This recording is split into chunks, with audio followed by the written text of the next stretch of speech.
Time to kick it old school. So you can feel cool. Give it to me, baby. Baby. Yeah. Welcome everybody to the MC Variety Hour, except there is no C to my M. Miles here. I'm reaching out to you to say hello. Life has been hell, and I'm here to give you another tidbit. Don't worry, guys. We'll put out massive episodes at some point, but right now we're kind of in a rebuilding our own lives situation, so we have that going for and against us. So, here's Miles.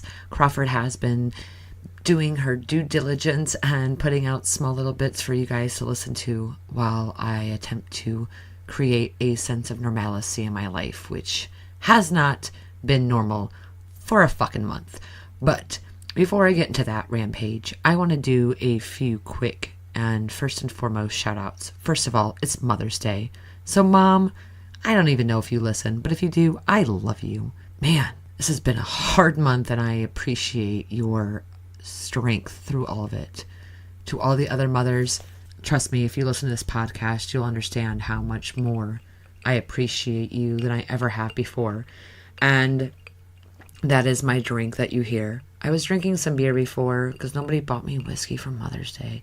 So now I'm just drinking some cherry vodka on the rocks. That is what it is. Oh well. I also want to give a shout out to a amazing group of podcasters from the No Phony Network. Hashtag No Phony Network. You can just also go on Twitter and put @NoPhony. You can visit the website at www.nophonynetwork.com. And there's about 25 podcasts on there. And over the last month, I've had a few moments of just debacle and emotional shit. And here is a majority group of guys. And there are some new female broadcasters out there, so thanks. But, I went through some shit and I, on a few nights, kind of got on our Discord page and just kind of went off. And they were there. It's completely supportive and understanding. And when you're kind of going through some shit in your life and you are up late at night with your thoughts and everyone's sleeping and you don't know who to turn to, and you turn to a group of strange people that you've never met before, but the only thing you have in common is a network you share and that you guys are all podcasters. It's so amazing, and I love you guys, and thank you so much for tolerating my moments. So, No Phony Network, follow them, listen to all the podcasts, they're all amazing, all of them. I listen to sports podcasts. I never in my life would have ever thought that I would listen to sports podcasts, but I do. Bats and Balls, BS3. I mean, I listen to all kinds of podcasts now because of this network, and it's great. I mean, obviously, I have my, Politics with Dummies and the punk rock and politics that is a part of that network, and Know Your Draft and Hypothetically Great. I listened to those podcasts before they joined, but I really I love them a little bit more now than I've ever loved them before. So thanks, guys. You do have a special place in my heart. So on to where in the world is Miles? Well, for those of you who don't know, my sister on April 9th went through what they call C.A.D for short. Long term is called spontaneous coronary artery dissection. You will be learning more about women's health over the next few podcasts with Miles and Crawford. We are Variety Hours, so we will talk about other things, but just so you know, that is something that you probably will hear amongst our podcast over the next few weeks off and on. So C.A.D, memorize it, Google it, look into it. C.A.D is a condition that 80% of the time happens to women. Now, majority of that time that happens to women, it happens to them postpartum. With my sister, that was not the case, as she gave birth to her twins the last time 10 years ago. So we're not sure why this happened. My sister is 39 years young. She is tall. But she's not obese, she's not completely unhealthy, and she's not completely healthy. She lives life like all the rest of us do. She eats food that's maybe not the best for her. She smokes some cigarettes from time to time, but we don't know what the contributing factors were on this. It could be genetics. They're not saying that it is yet because They can't do genetic testing yet because, as you will hear, there's not room for that. But C.A.D is a spontaneous coronary artery dissection, and it is a very scary thing that happened to my sister. She was working at a small hospital in this amazing town called Lisbon, North Dakota.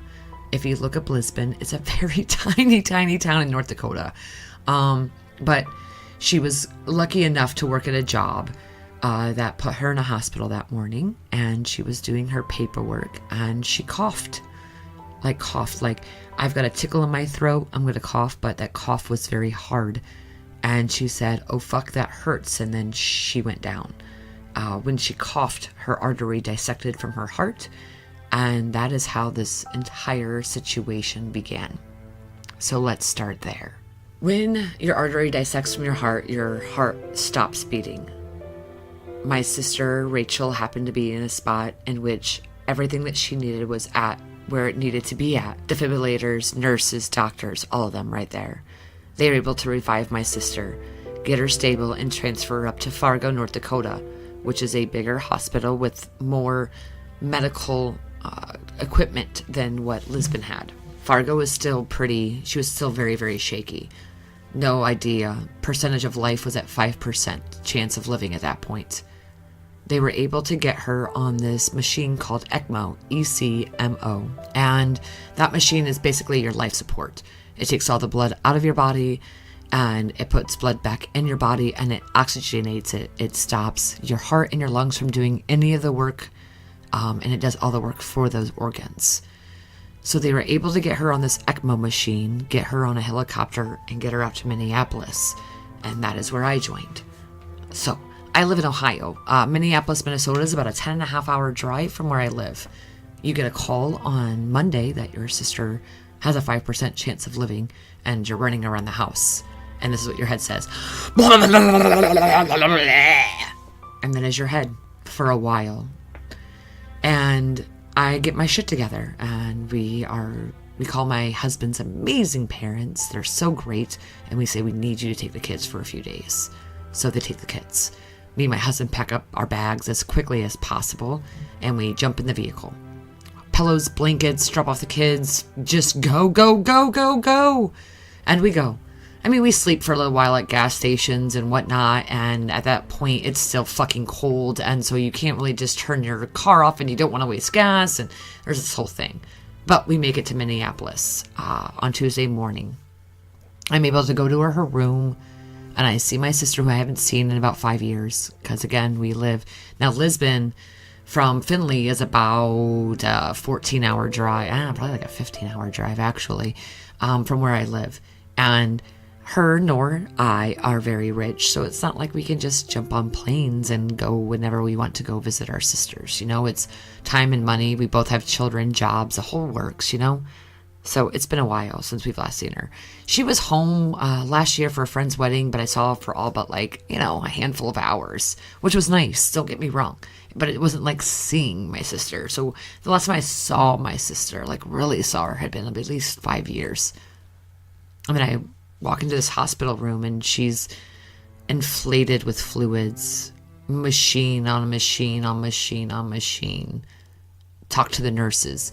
They talk about this ECMO machine being hooked up to her, but the original, cath line or whatever was too small, and they needed to get her a new one, and they needed to put it from her left leg to her right leg.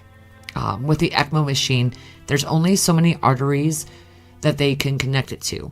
You have one on your left leg, one on your right leg, one on your left arm, and obviously then right into your chest. So the left leg was out. Right leg, it needs to go in, and they're getting ready to move her downstairs to get this procedure done. And so I got the chance to at least see her little face, kiss her forehead, let her know how much I loved her. And I go outside the room, and I'm standing in the hallway, and I'm talking to my husband, and he was in the room with me. Don't get me wrong, but we're out there, and the 2 other family rooms they had in the ICU on that floor were full of other families who were going through their own tragedies. And I didn't want to be in there. So we're standing out there, and we hear her room getting called. And My husband reassures me that, well, they're talking about moving her. So, I mean, that's why they're calling people. I'm like, no, I think they already had them on board. And then you see them, the nurses, with these backpacks of weird medical equipment, and they're running. They're all running, and they're all running into your sister's room. My sister's room, you could see right through the emergency doors into the ICU. They were all going to her room. And that feeling just, it stops you. You don't know what to do because you don't want to be in anybody's way, but you don't want to not be there, but you are going to be in their way if you're in there. I've watched enough medical shows to know being in there is not going to do anybody any good. When they went to move her, the cath literally just fell out, and 21 pints of her blood fell out as well. They rushed her down, and, in the meanwhile, there's a nurse, and they grab you and your husband, and you're running down stairwells, and you go to a waiting room, and you got nothing to do except for call your family and say, I need you guys to get here soon. They're talking about things, and I don't want to be responsible for any decision making. I need somebody else to be here, damn it. They're on their way. They had been in Fargo all night. Nobody had slept. They were on their way. I know they were. Everybody knows they were. It was scary. And I'm sitting in a room, and a doctor comes in, I don't even know, an hour or so later, 2 hours later. And he's looking at me, and it's not good. And I knew the heart, my heart, it sank.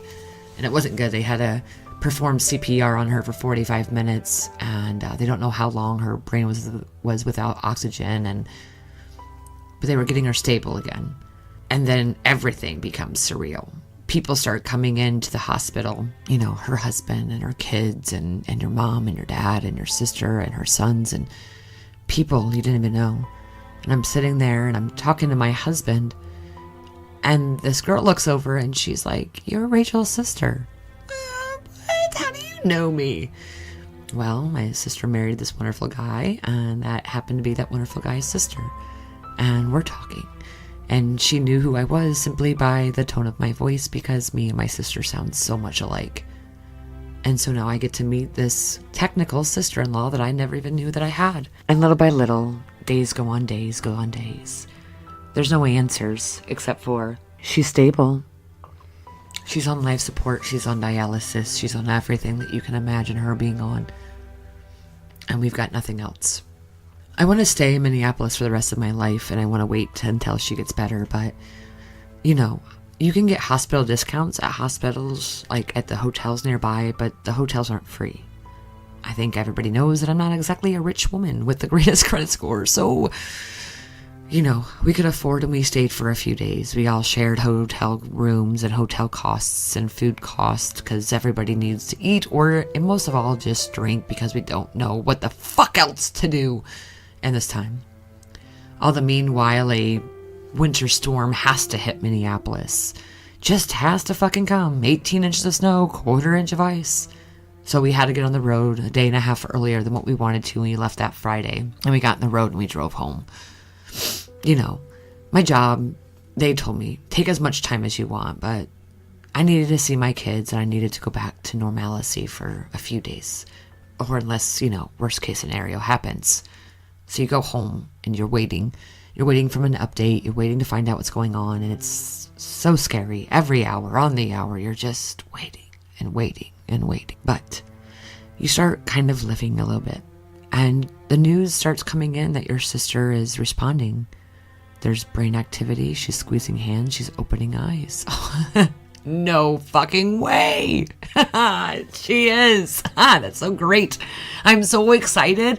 I'm so excited that 11 days later, I get in my car all by myself and I drive all the way to Minneapolis. I take a 2-hour pit stop at this really great place right outside of Chicago. Very safe little place if you ever need to sleep. It's called Bloomington Oasis. I don't know.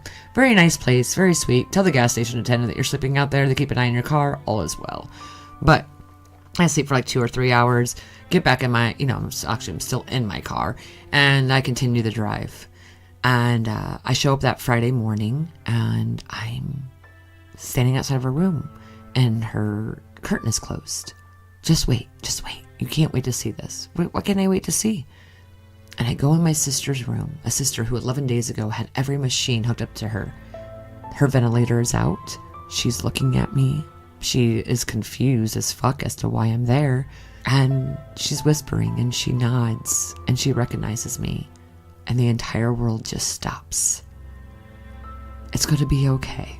Her husband joins me about an hour or two later as he was making his way from Lisbon, because again, they have their own kids and he was giving them their sense of normalcy. And we're sitting there and we're talking.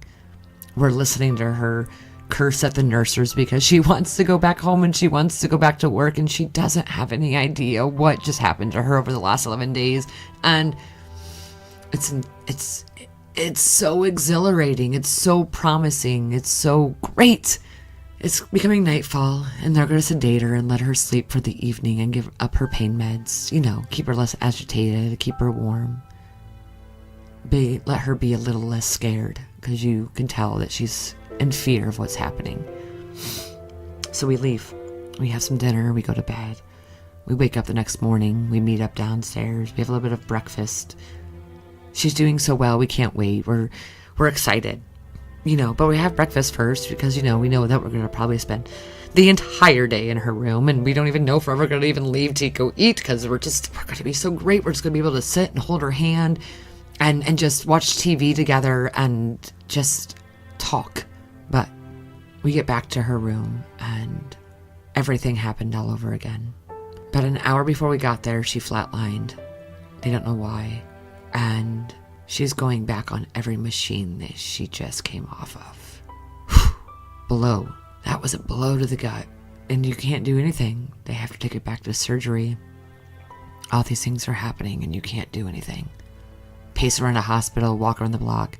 That's what we did. We walked and walked and walked and walked and walked and walked.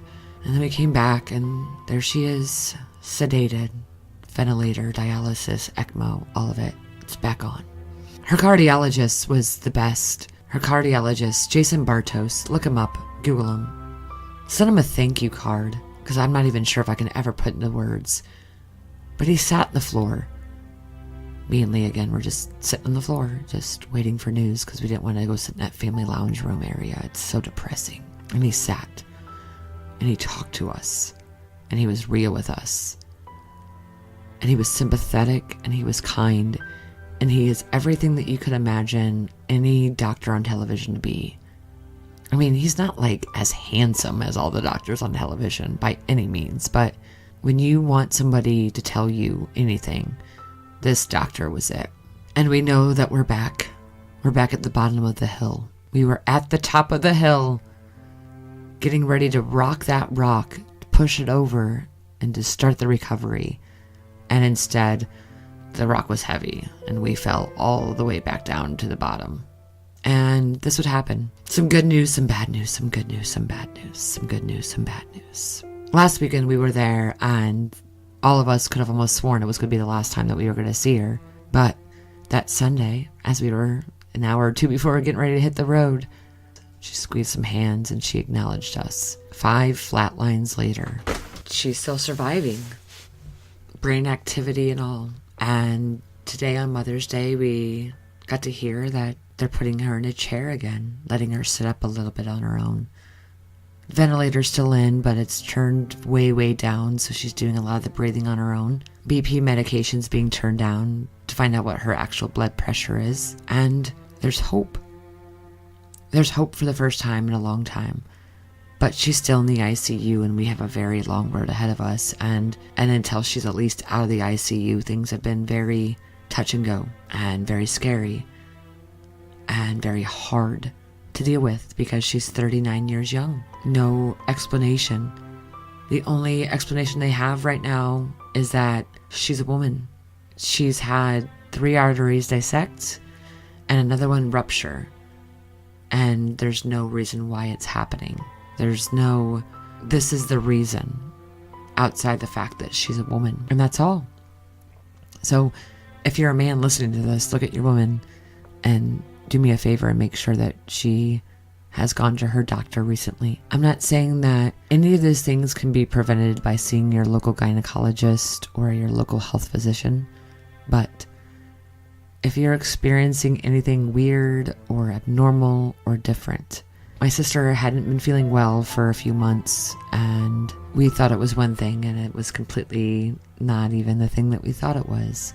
So there are things that can happen to your body that you don't know.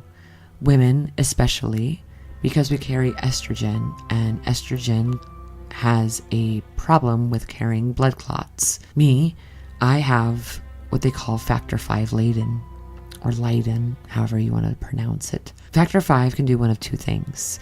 You can get blood clots that are on the outside of your veins, or blood clots that are on the inside of your veins. Inside of your veins, that's when you're going to have your DVTs, your deep vein thrombosis, and the clots that go inside of your lungs. Most of all, clots that can go to your brain and cause aneurysms. I have the other kind that sit on the outside of my veins. Not to say that they can't go on the inside of my veins, but I have been lucky that any of the clots that I do have, they're usually all in my leg and they're all on the outside.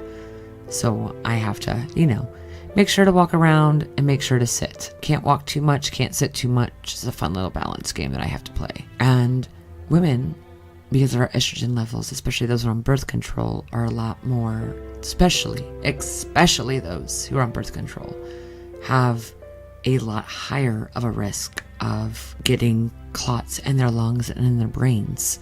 So if you're on birth control and it's estrogen based, I would talk to your doctor about that and about your risk factors and get some blood draws taken.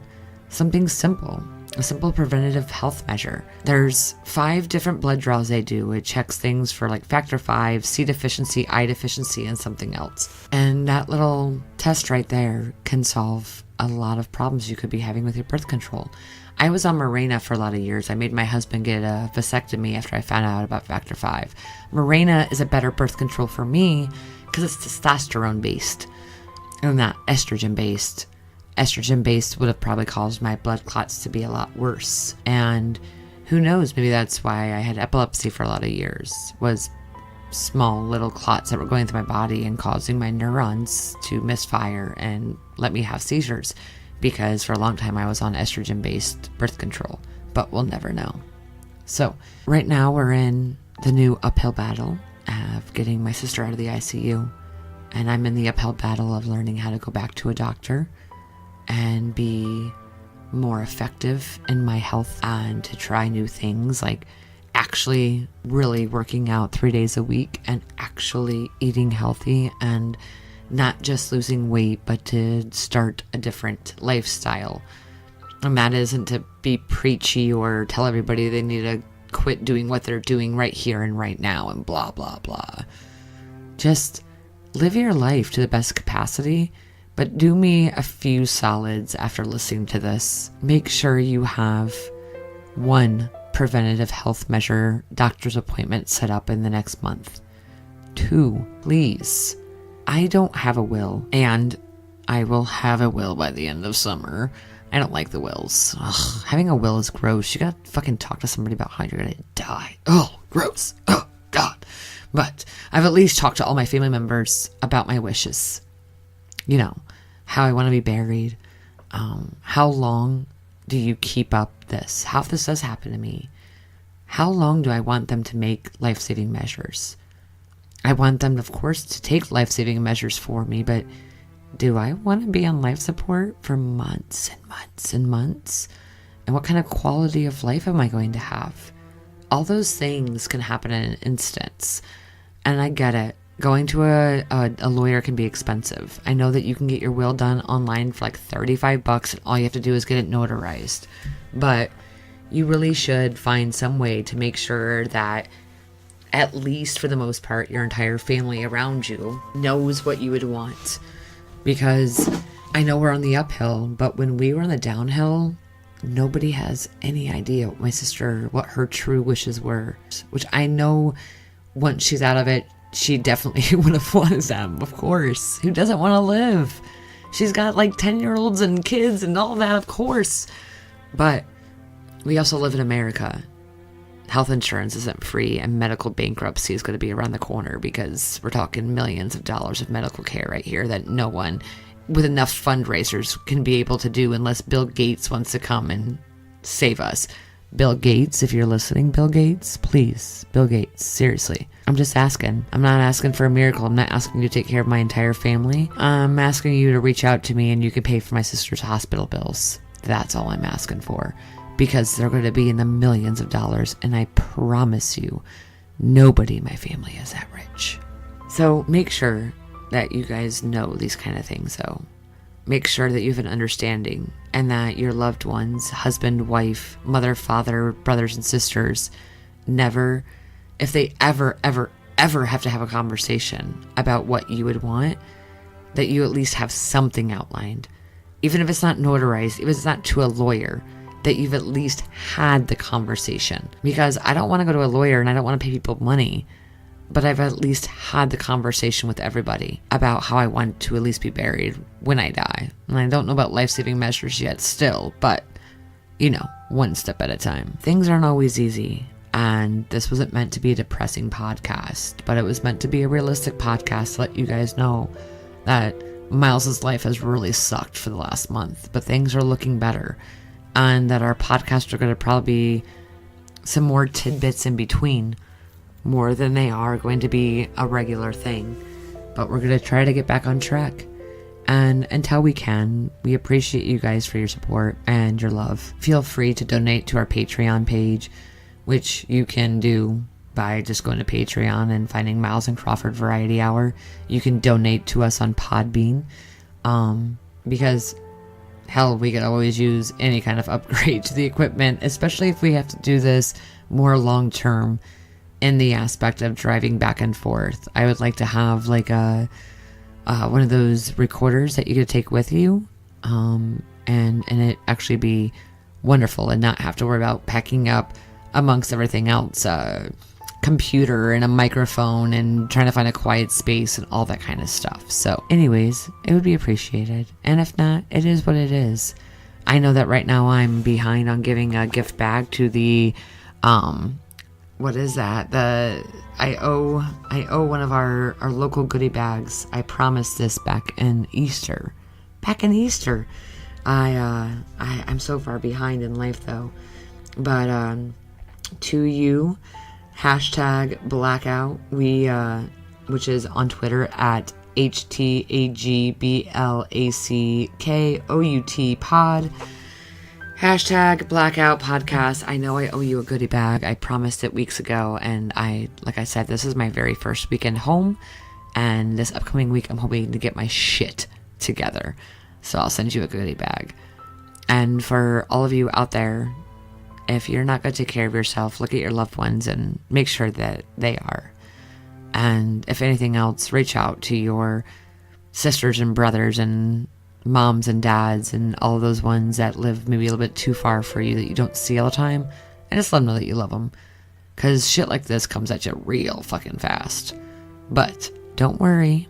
We'll be back together. Miles and Crawford will. We'll talk about some upbeat things, some women's health, some political drama. I'm sure Crawford would love to bring in some of her shenanigans, as always. And until then, guys, thank you for all the support and dedication. Even if it's not 10,000 listeners, it's you. And you matter. Thanks. Bye.